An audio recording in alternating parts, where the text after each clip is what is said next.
Hey guys, I'm Combat Craig, and I'm going to share a story with you about a veteran that had his VA claim denied because of the way he described his symptoms during his VA C&P exam. So here's how it works.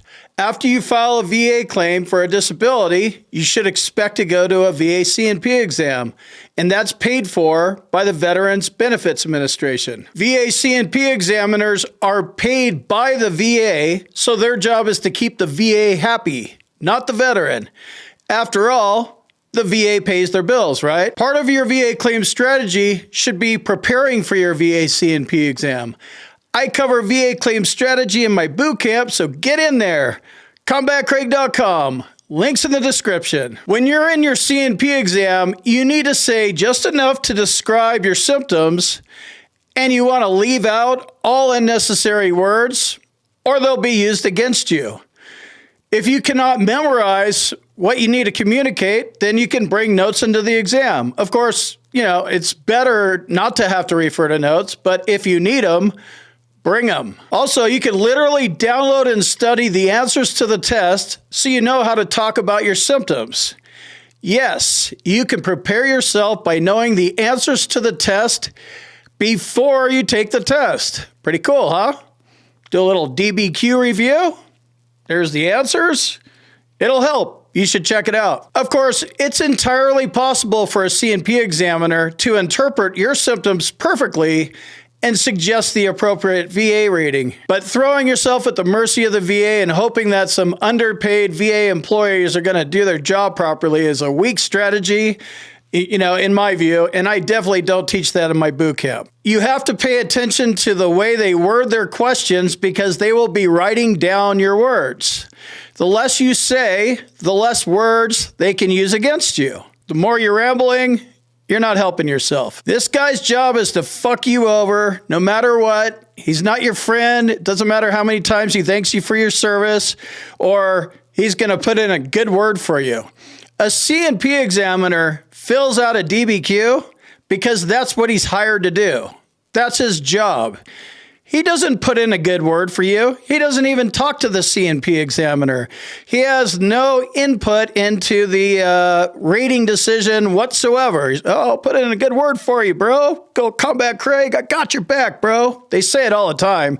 It's complete bullshit. His job is to fill out the DBQ, and the VA rater does the rating. That's the extent of it.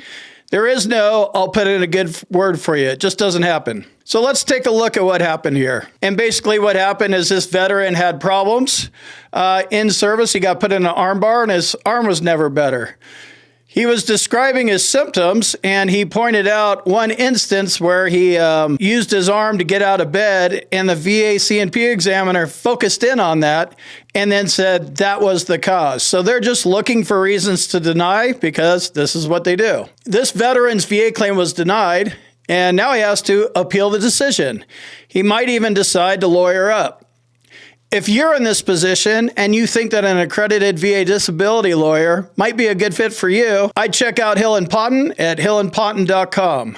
Obviously, I wasn't in this C&P exam, so I don't know if this guy had a crooked C&P examiner or he just got caught up in the details, the minutia, or was rambling or something.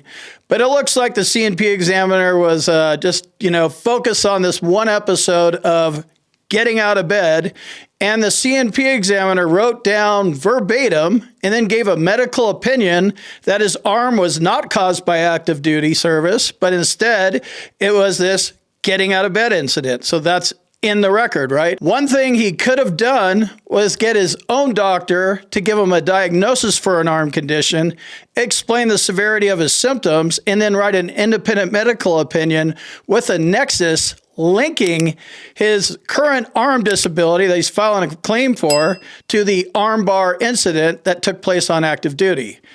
That would have been a better way to go and do that up front. The VA rater would then have to look at two separate medical opinions.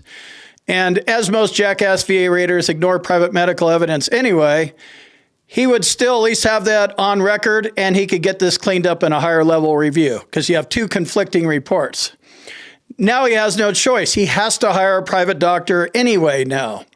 I think it's a better strategy to bring this type of evidence up front before you file the claim, so it's easier to win outright or in a higher level review. I can't tell you how important it is to have your own doctor representing your best interest, because VA C&P examiners certainly do not have your best interest in mind. Remember, the VA pays them to deny us. The VA is the enemy. You have to understand what's going to happen in your C&P exam, and you have to be prepared. Check out this video I did called 10 Things You Need to Know About VA C&P Exams, where I explain how to talk to C&P examiners, and I give detailed examples of what to say and what not to say.